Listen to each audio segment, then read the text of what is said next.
Hello everybody, welcome back to the channel. My name is Larry Bodenheimer, and today we're reviewing Vidar. Vidar, either one of those is fine, doesn't really matter. But this is actually pretty retro in terms of remote access Trojans. I'd say Vidar itself is about like 10 years old. However, I haven't seen a variant of this in a long time, and the one we have was actually released to the wild today.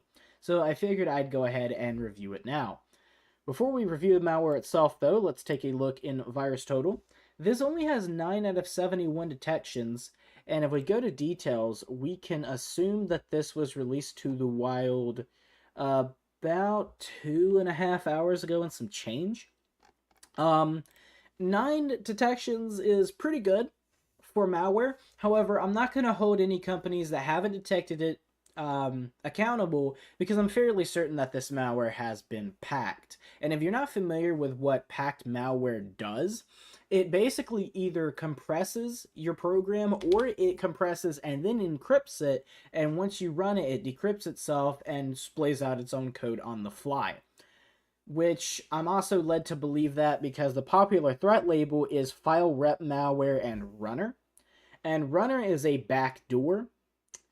So if we go to community, though, we have a bunch of people giving some opinions on this. David Richmondly, who I do actually know from the TPSC Security Channel's Discord, flags it as Vidar. It is present on VX Underground. Nike Analytics, they gave it Auto IT Loader, and we've got Vidar here as well. Malware Vidar. So a lot of people are giving it the Vidar classification. Another thing that's making me think this is packed is I actually analyzed this 15 minutes ago, and it had 10 detections. Now it only has 9. So I've got a feeling that these AV engines on VirusTotal aren't necessarily flagging the code itself, but the packer program that this was packed by. Most of these malware samples are packed by UTX, which does have quite a few detections because of that, but there's really no way to know for sure. Getting back into the malware itself, we have 5 tags: portable executable, overlay, corrupt, calls WMI, and detects debug environment. But all of these say detects debug environment and do nothing to stop it. We do have 9 detections. This is detected by Avast, AVG, BKEF Pro, Cylance, Elastic, Harong, Kaspersky, Rising, and Trapmine. So pretty atypical to what we've seen on the channel so far. This time Kaspersky detects it, but Bitdefender does not. And here are your family labels, and threat category is just Trojan. If we go to details, here's your MD5, your SHA-1, and your SHA-256 for the video. You won't have to type this letter for letter because this will be in the comments section as well. And here is your creation time, which I never pay any attention to because this can easily be falsified, and your first submission and last submission. So this hasn't been out very long. Here are the names that it's come under, probably a random string off of some malware forum, and then new ends and nwends.exe. We take a look at relations. We have 9 contacted URLs, and we have steamcommunity.com, 6berta.sbs, and it looks like Telegram. We've actually seen this exact same URL contacted in the last video, which is interesting. I'll make the connections later. And we also have Microsoft.com, and I have no idea why that has a detection, and 6berta. We have 16 contacted IP addresses. One of these is out of Great Britain. And we have 24 dropped files. However, oh no, actually some of these do show up as malicious. We've got a contact VBA and betting.pif. But the rest either have no detections or have not been scanned. And finally, if we go to behavior, I don't spend much time on this, but if you want to pause the video and look at this for yourself, you're more than able to do so. So let's go down. We have 1 critical, 2 high, and 2 medium crowdsource Sigma rules, and 1 low crowdsource IDS rule. Alright, and we already took a look at communities, so let's go ahead and lower the VirusTotal page and show the tools that we are using for this video. Some of them don't have icons because, like I said, Windows 11 is a freaking joke, but we do have Process Hacker, which I'll go ahead and scroll down and get ready. Let's minimize these processes really quick so they're not taking up space. Wireshark, which I will go ahead and bring over here. And I'll go ahead and just restart that packet capture really quick. Process monitor and Zooey. Before we run the malware, last thing we're going to do is look at its properties. So let's go over to the properties window. We go to details, and it looks like they kind of put a little effort into it, but at the same time also just didn't. It's got a realistic looking file version. Product name is VirtueChat. Size 1.69 megabytes. Date modified is today at 5:09 p.m. Language is English, United States. VirtueChat is a trademark of Cybersphere. Okay, there's more after that, but I don't care enough to look any deeper. But we also have no digital signatures. So maybe a point or two, but they also kind of just gave up and didn't even copy the file version, a product version, and didn't even give a false copyright. So, it is what it is. Now we will run the malware. So let's get Process Hacker ready, and without any further ado, let's do this. Do you want to allow this app from an unknown publisher to make changes to your device? Well, sure. I think I'd like to do that. Immediately open some pop-up window, and you see a bunch of things that are popping up. Now we've got licensing.pif. The original file has killed itself, and these are running under a command prompt. The command prompt has died, and everything except for licensing.pif has died as well. And this is under a temp folder. So if we go up, we do have a bunch of stuff in here, but one I'm most interested in is this folder with a bunch of random numbers. Licensing.pif, shortcut to MS-DOS program. Very interesting. If we take a look, are there any like suspicious service hosts or CSRSS tasks running? Not really. I'm not spotting any that have a different icon or that don't have a description anyway. And while it's running, if I open Task Manager, is it going to kill it? No, it's still running. So I don't know where they're getting detect debug environment from on all these malwares. It opened Edge. Now that's weird. I did not see it open Edge in testing. And if we look at the description, it actually says it's an AutoIt v3 script. And we've seen AutoIt quite a few times on this channel before. However, it looks like the program has just killed itself. I don't see any remnants running in Process Hacker. So we'll take a closer look in Process Monitor in a few seconds and see if there's anything else we can see. Let's go ahead and minimize this for now. We're going to open Wireshark, and we're going to stop that. We're going to go ahead and quickly save this as number 1.pcap. We're going to start a new packet capture in case anything is going off in the background. And we're going to import this over to Zooey. Let's go to Documents, 1.pcap. And in the meantime, let's take a closer look at this. This has a community score of -13, so this was found and just like jumped on by the community very quickly. So we do have that Telegram domain. So this is something we saw in the last episode. If you remember, we had an HTTPS and an HTTP to this Telegram domain directly. I'm also concerned about the Steam community one. In a previous video, we saw that somebody had a Steam profile and had been updating it with different IP addresses, and we assumed that it was for a C2. So if I open this in a new tab really quick, yeah, it looks like to be the same thing. It's just a random name and then an IP address, which is this one right here. I was wondering if it was, but we also have quite a few other ones. So we've got some 9.5s, some 6.5s, and some 1.9.5s. Interesting indeed. Why does this? Oh, this one has a space. Okay. I was like, this number looks the exact same, but also looks longer. So we'll take a look at those IPs. I'm assuming that all of them are dead, but I am assuming that this one is still operational considering the malware is only like a few hours old. So hopefully we'll get to see something cool from that. We are done in Zooey though, so let's take a look at Wireshark really quick. We got a bunch more data, but it looks like it's just TCP stuff and TLS. I'm not too interested in that. Let's go ahead and query the pool and see what there is to see. There's only 206 rows, but immediately we do have a notice, and I'm assuming this is an invalid certificate. Yeah, invalid server certificate. SSL certificate validation failed with unable to get local issuer certificate. So if we keep looking, We do have some HTTP traffic. Let's open this one really quick. Okay, that's just a certificate authority. Alert 3. What have we got here? ET info observed a Telegram domain. Okay, so the Telegram domain is still operational. Don't know why it wouldn't be, but I'm putting that out there. And if we keep looking, we got another notice, which is too little traffic. Okay. Well, that's odd. So, in testing, we had some different alerts, but I'll try that other packet capture. Here's another one, ET policy, a Spotify peer-to-peer client. That's really odd, though, because there's supposed to be more information on that. Let's go ahead and save this really quick. It does have a lot more packets.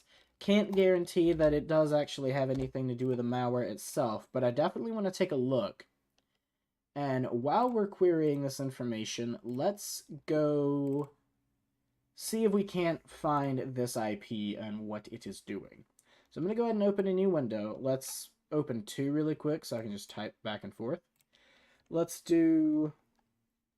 Where's it at? Let's do the 95... Oh, I didn't have no lock on. 95.217.2872. An error occurred during a connection. Okay. Oh, what the heck? My internet's down. Hello? What happened to my internet? That's Bluetooth. What the heck? Okay, that's interesting. Okay, wait a minute. It wouldn't surprise me if this didn't have anything to do with the malware and it's just Windows 11 being trash. But let me take a look really quick. No, that's the wrong one. Connections. View network connections, maybe. Yeah, Ethernet 0 is here. Why isn't it doing anything? Disable. And then enable. And see if we've got a connection, because I should have a connection. Yeah, okay, there we go. Don't know what that was about. Warning, potential security risk ahead. Firefox detected a potential security threat, did not continue.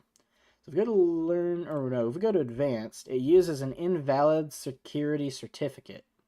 It's self-signed. Okay, well, we can view the certificate. It's RSA encryption, blah, blah, blah. It's not really going to tell us much, but there you go.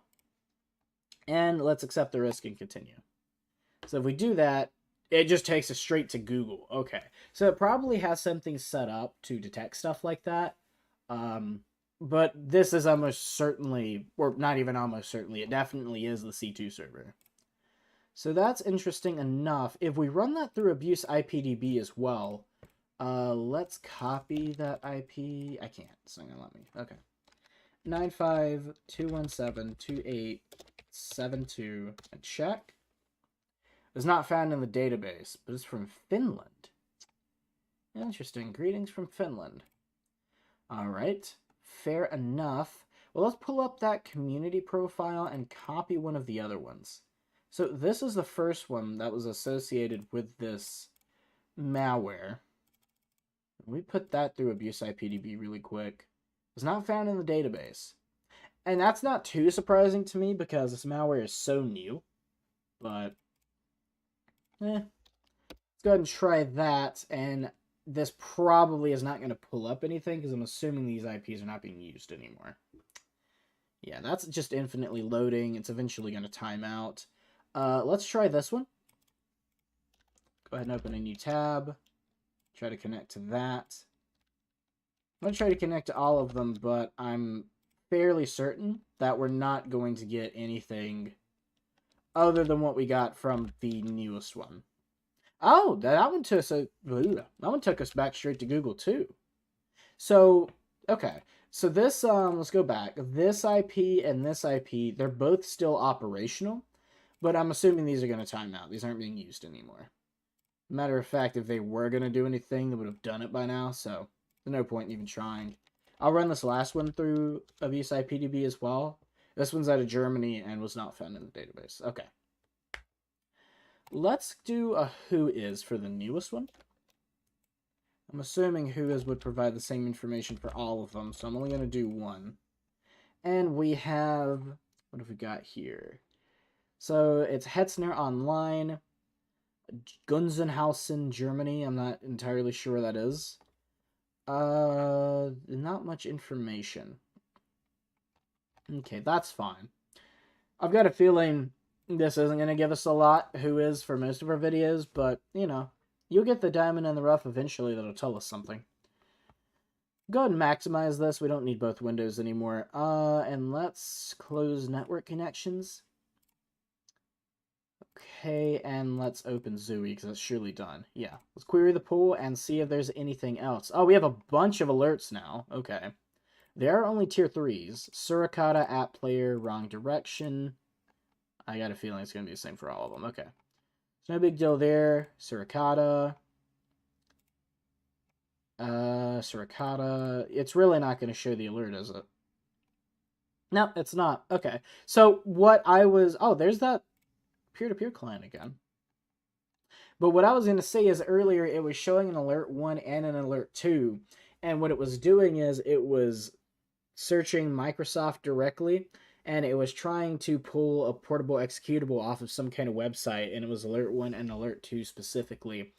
For some reason, it's not showing those. We did confirm that the C2 is still operational, so I'm not entirely sure why it's not doing that all of a sudden.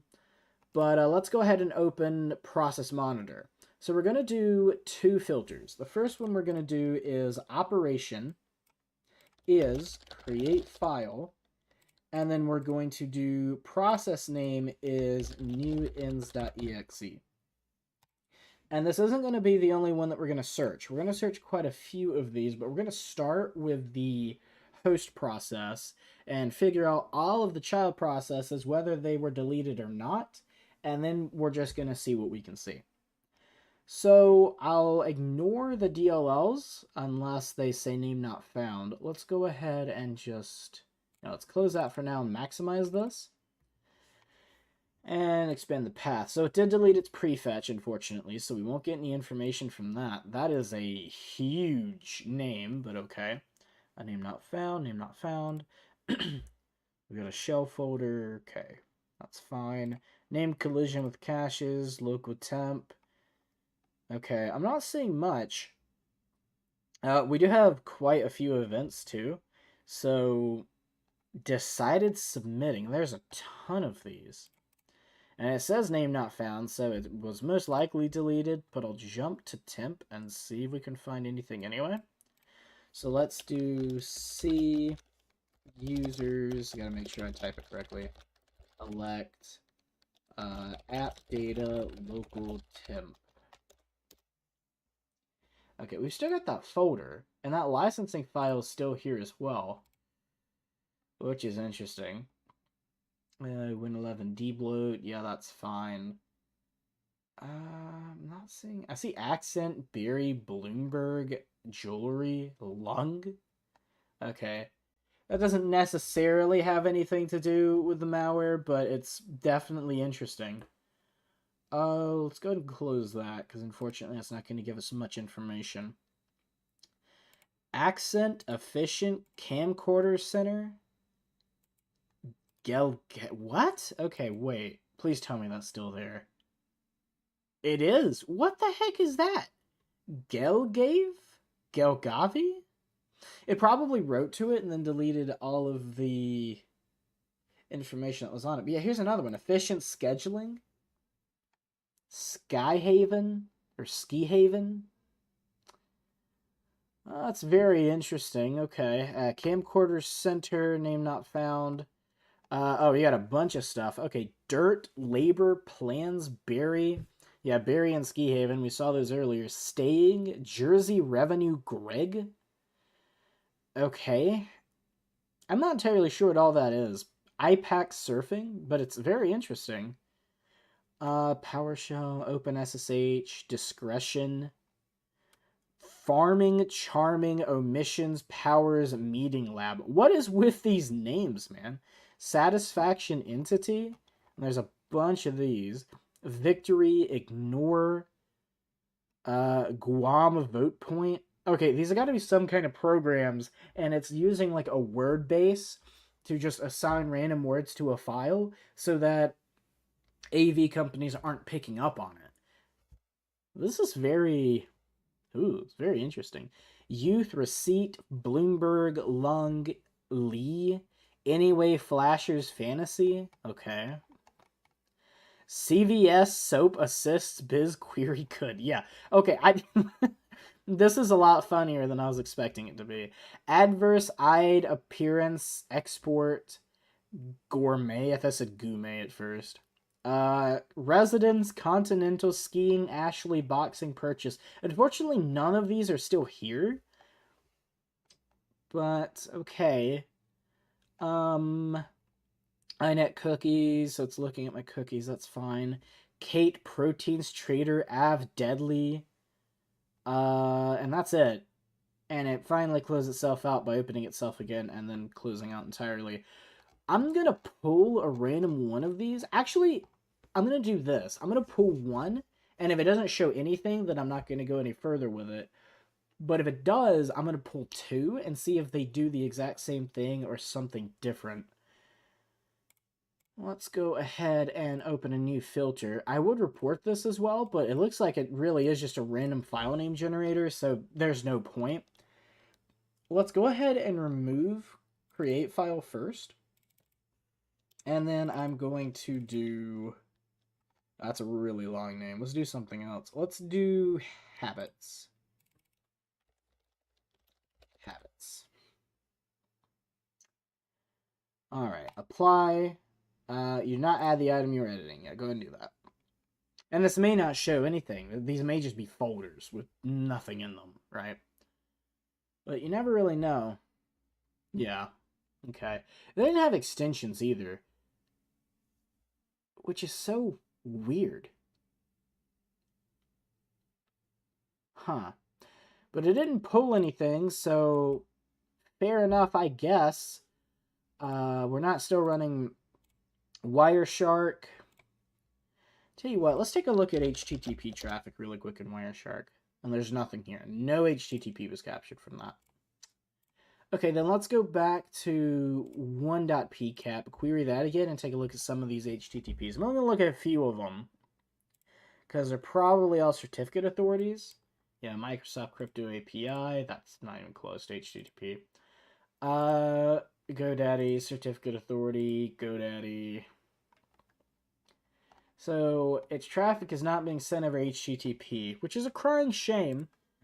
It would have been really funny if it was, but it is what it is. So the last thing really to do now is to just restart the machine. And I'm going to go for the malware analysis folder and process hacker as quick as possible.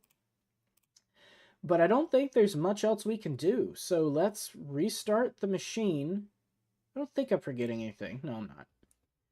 And we will run through this as quickly as possible. We'll open process hacker to see if there is any persistence, because if it is being persistent, we should see it show up fairly quickly with the startup process for the computer. But if there's nothing there, then I think we're going to wrap up the video. If there is, I may try to... Be serious? I may try to run another packet capture really quick and see if I can recreate that alert. Matter of fact, I'll open this now just to be safe. I did see a weird pop-up. I don't know if you guys saw it, but it was like an outline that flashed and then immediately went away. Let's go ahead and open this really quick and just have it running. But I've got a feeling we're not going to see anything. So this may very well be just an InfoStealer variant of Vidar, or Vidar, or whatever you want to call it. Because I'm not seeing anything too suspicious that's running. There's nothing that doesn't have any descriptions, except for, memory compression and the registry. And I'm not seeing... Yeah, even the new service hosts that are being made, they have the correct description and a decent private byte size, so... I don't know. I guess that's it. That's surprising to me, because I was expecting something else to show up. But yeah, that's going to be it for Vidar, or Vidar. I hope you guys did enjoy the video. If you're new to the channel, please make sure to leave a like and comment down below if there's anything I did not do in this video that you want to see in the future. My name is Larry Bodenheimer, you guys have been amazing, and I will see you in the next one.